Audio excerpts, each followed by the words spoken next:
तो भारतीय cricket team के पूर्व कोच ग्रेग चैपल ने टीम इंडिया के पूर्व क्रिकेटर सचिन तेंदुलकर के उस दावे को खारिज कर दिया है जिसमें उन्होंने रिंग मास्टर करार दिया है। चैपल ने कहा कि सचिन की आत्मकथा में कही गई ये बात सच नहीं है। उन्होंने कहा कि वे बतौर कोच अभी ये नहीं चाहते कि राहुल द्रविड़ को रिप्लेस कर सचिन तेंदुलकर को भारतीय क्रिकेट टीम का कप्तान बनाया जाए। तो वहीं भारतीय क्रिकेट टीम के पूर्व कोच ग्रेग चैपल ने टीम इंडिया के पूर्व क्रिकेटर सचिन तेंदुलकर के उस दावे को खारिज कर दिया जिसमें उन्होंने ग्रेग चैपल को रिंग मास्टर करार दिया था। चैपल ने कहा है कि सचिन की आत्मकथा में कही गई बात सच नहीं है। उन्होंने कहा है कि वे बतौर कोच कभी भी ये नहीं चाहते थे कि राहुल द्रविड़ को रिप्लेस कर सचिन तेंदुलकर को भारतीय क्रिकेट टीम का कप्तान बनाया जाए। गौर हो कि क्रिकेट के भगवान और मास्टर ब्लास्टर सचिन तेंदुलकर ने अपनी किताब के जरिए भारत के तत्कालीन कोच ग्रेग चैपल पर जोरदार हमला बोला है। उन्होंने लिखा है कि वेस्ट इंडीज में खेले गए वर्ल्ड कप 2007 से कुछ महीने पहले ग्रेग चैपल ने राहुल द्रविड़ को हटाकर टीम इंडिया की कप्तानी सचिन तेंदुलकर को संभालने का सुझाव दिया था ताकि ग्रेग चैपल और सचिन तेंदुलकर मिलकर वर्षों तक भारतीय क्रिकेट पर राज कर सके। Bureau report, living India news. तो क्रिकेट के इतिहास में विश्व के सर्वश्रेष्ठ बल्लेबाजों में गिने जाने वाले सचिन तेंदुलकर की ऑटोबायोग्राफी 6 नवंबर को रिलीज होने जा रही है, जिसमें सचिन ने अपनी क्रिकेट करियर से जुड़ी कई खास बातों का जिक्र किया है। भारत के सर्वोच्च नागरिक सम्मान भारत रत्न से सम्मानित होने वाले वे सर्वप्रथम खिलाड़ी और सबसे कम उम्र के व्यक्ति हैं। आइए नजर डालते हैं सचिन की जिंदगी से जुड़े कुछ खास पन्नों पर। सचिन रमेश तेंदुलकर क्रिकेट के इतिहास में विश्व के सर्वश्रेष्ठ बल्लेबाजों में गिने जाते हैं। भारत के सर्वोच्च नागरिक सम्मान भारत रत्न से सम्मानित होने वाले सचिन तेंदुलकर सर्वप्रथम खिलाड़ी और सबसे कम उम्र के व्यक्ति हैं। सचिन राजीव गांधी खेल रत्न पुरस्कार से सम्मानित एकमात्र क्रिकेट खिलाड़ी हैं। 2008 में वे पद्म विभूषण से भी पुरस्कृत किए जा चुके हैं। 1989 में अंतर्राष्ट्रीय क्रिकेट में पदार्पण के बाद वे बल्लेबाजी में कई कीर्तिमान स्थापित कर चुके हैं। सचिन तेंदुलकर ने टेस्ट और एक दिवसीय क्रिकेट दोनों में सर्वाधिक शतक अर्जित किए हैं। टेस्ट क्रिकेट में सबसे ज्यादा रन बनाने वाले बल्लेबाज हैं। इसके साथ ही टेस्ट क्रिकेट में 14,000 से अधिक रन बनाने वाले वे विश्व के एकमात्र खिलाड़ी हैं।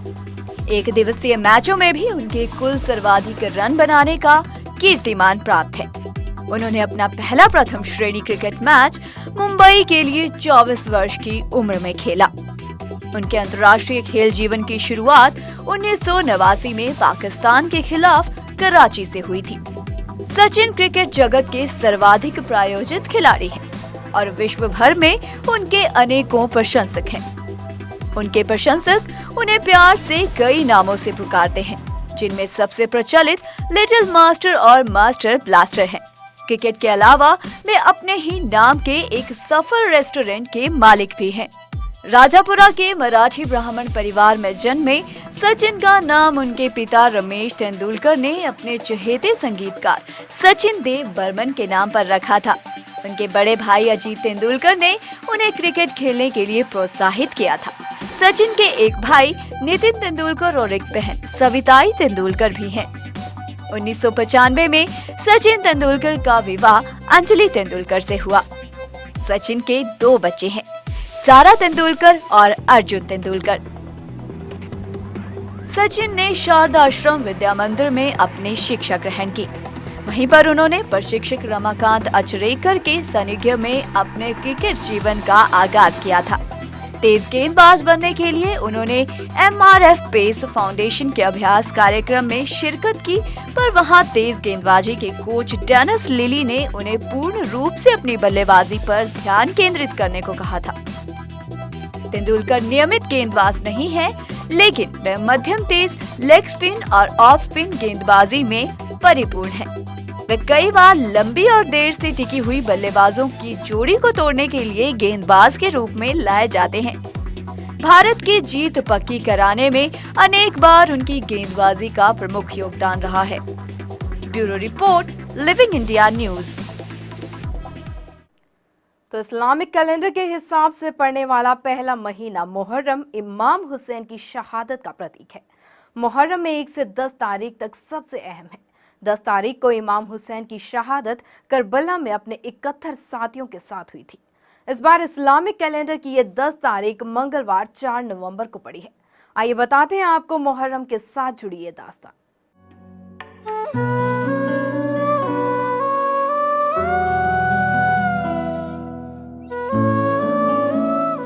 मुहर्रम मुस्लिम कैलेंडर का पहला महीना है। ये पर्व मूलत इमाम हुसैन की शहादत की याद में मनाया जाता है। सऊदी अरब में मक्का में करबला की घटना की याद में यह पर्व मनाया जाता है, जिसमें याजिद के सैनिकों ने मोहम्मद साहब की पुत्री फातिमा के दूसरे बेटे इमाम हुसैन का निर्दयता पूर्वक कत्ल कर दिया था। याजीद की सेना के विरुद्ध जंग लड़ते हुए इमाम हुसैन के पिता हुजरत अली का संपूर्ण परिवार मौत के घाट उतार दिया गया था और मुहर्रम के 10वें दिन इमाम हुसैन भी इस युद्ध में शहीद हो गए थे। मुहर्रम के 10वें दिन ही मुस्लिम संप्रदाय द्वारा ताजिए निकाले जाते हैं। लकड़ी, बांस और रंग बिरंगे कागज से सुसज्जित ये ताजिए हजरत इमाम हुसैन के मकबरे के प्रतीक माने जाते हैं। इस जुलूस में इमाम हुसैन के सैन्य बल के प्रतीक स्वरूप अनेक शस्त्रों के साथ युद्ध की कलाबाजियां दिखाते हुए लोग चलते हैं।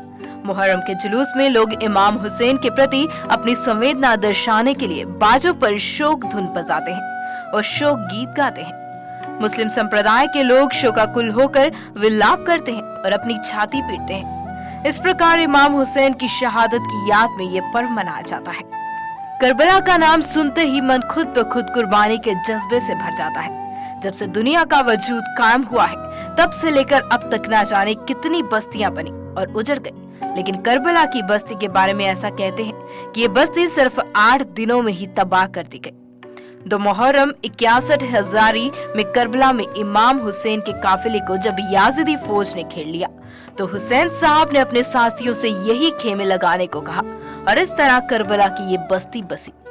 इस बस्ती में इमाम हुसैन के साथ उनका पूरा परिवार और चाहने वाले थे। बस्ती के पास बहने वाले फुरात नदी के पानी पर भी याजिदी फौज ने पहरा लगा दिया। 7 मुहर्रम को बस्ती में जितना पानी था सब खत्म हो गया। 9 मुहर्रम को याजिदी कमांडर डबन साद ने अपनी फौज को हुक्म दिया कि दुश्मनों पर हमला करने के लिए तैयार हो जाए। उसी रात इमाम हुसैन ने अपने साथियों को इकट्ठा किया। 3 दिन का ये भूखा प्यासा कुनबा रात भर इबादत करता रहा। इसी रात 9 मुहर्रम की रात को इस्लाम में शबे आशूर के नाम से जाना जाता है। 10 मुहर्रम की सुबह इमाम हुसैन ने अपने साथियों के साथ नमाज फर्ज अदा किया। इमाम हुसैन की तरफ से सिर्फ 72 ऐसे लोग थे जो मुकाबले में जा सकते थे। याजिद की फौज और इमाम हुसैन के साथियों के बीच युद्ध हुआ, जिसमें इमाम हुसैन अपने साथियों के साथ नेकी की राह पर चलते हुए शहीद हो गए और इस तरह करबला की ये बस्ती 10 मुहर्रम को उजड़ गई। इस्लामी कैलेंडर का पहला महीना मुहर्रम इमाम हुसैन की याद दिलाता है। इमाम हुसैन ने खुदा की राह पर चलते हुए बुराई के खिलाफ करबला की लड़ाई लड़ी थी, जिसमें इमाम हुसैन अपने साथियों के साथ शहीद हुए थे।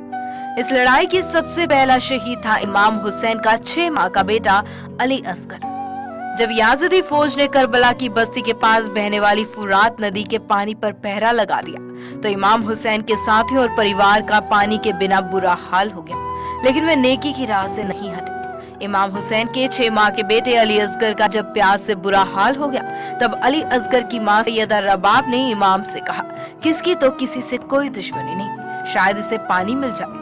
जब इमाम हुसैन बच्चे को लेकर निकले और याजिदी फौज से कहा कि कम से कम इसे तो पानी पिला दो, इसके जवाब में याजिद के फौजी हरबला ने इस 6 माह के बच्चे के गले का निशाना लगा कर ऐसा तीर मारा कि हजरत अली असगर के हलक को चीरता हुआ इमाम हुसैन के बाजू में जा लगा। बच्चे ने बाप के हाथ पर तड़प कर अपनी जान दे दी। इमाम हुसैन के काफिले का यह सबसे नन्हा और पहला शहीद था। Bureau report, living India news.